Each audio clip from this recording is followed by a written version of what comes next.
এক ছিল গভীর জঙ্গল।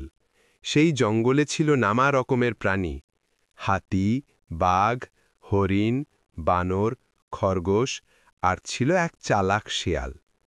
শিয়ালের নাম ছিল পণ্ডিত শিয়াল। সবাই তাকে পণ্ডিত বলে ডাকত, কারণ শিয়াল সবসময় গম্ভীর ভঙ্গিতে হাঁটত, মাথা নাড়ত আর বড় বড় কথা বলত। সে জঙ্গলের প্রাণীদের বোঝাত, আমি নাকি বহু দেশে ঘুরেছি, বহু বিদ্যা শিখেছি। আমি যা বলি তাই সত্যি। প্রাণীরা প্রথমে তাকে বিশ্বাস করত না, কিন্তু শিয়াল সুযোগ পেলেই এমনভাবে কথা বলত যেন সে সত্যিই জ্ঞানী। একদিন জঙ্গলে বড় সমস্যা দেখা দিল। খরার কারণে পুকুর শুকিয়ে গেল। প্রাণীরা জল না পেয়ে কষ্টে পড়ল। সবাই মিলেই ঠিক করল, চলো পণ্ডিত শিয়ালের কাছে যাই, সে তো অনেক জ্ঞানী, নিশ্চয়ই কোনো উপায় বলবে। সবাই শিয়ালের কাছে গেল। বানর বলল, পণ্ডিত মশাই, পুকুরে জল নেই, আমরা কিভাবে বাঁচব? শিয়াল চোখ কুঁচকে দাড়ি স্পর্শ করে বলল, ব্যাপারটা গুরুতর। আমি বইয়ে পড়েছি এর সমাধান আছে।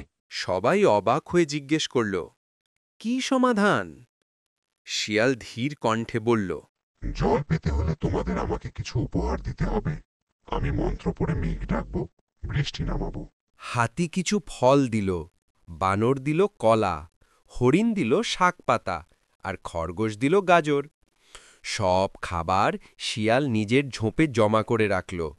তারপর সবার সামনে চোখ বন্ধ করে মন্ত্রপাঠের ভান করল। ওম ঝড়ো, ওম বরস, আকাশ থেকে বৃষ্টি নামুক। সে হাত পা নেড়ে এমন ভঙ্গি করল যে প্রাণীরা বিস্ময়ে তাকিয়ে রইল। কিন্তু আকাশে একটাও মেঘ নেই, বৃষ্টি তো নামল না। কিছুক্ষণ পর প্রাণীরা জিজ্ঞেস করল, পণ্ডিত মশাই, কিছুই তো হচ্ছে না। হবে হবে, তবে এর জন্য আমাকে বিশ্রাম নিতে হবে। আগামীকাল সকালে বৃষ্টি নামবেই। প্রাণীরা আশা নিয়ে চলে গেল, আর শিয়াল আনন্দে খাবার খেতে বসল।